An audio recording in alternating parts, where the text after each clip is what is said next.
So, babatiin ko lang ng advance happy birthday si Ate Dory Shores Dominguez na may birthday August 10. So, ate, napadaan lang para bumati ng happy birthday. Sana okay kayo ni Kuya Lando. Sana safe kayo, tsaka sana malayo kayo sa sakit at sa disgrasya.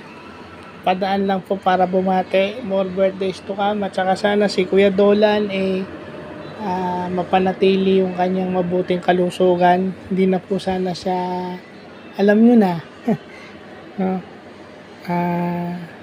Sana po matiwasay na yung kanyang pagtatrabaho.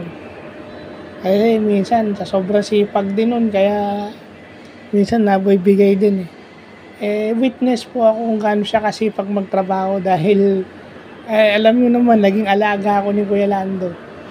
So, happy birthday po ulit sa inyo at sana safe kayo ni Kuya Dolan po parate. God bless po.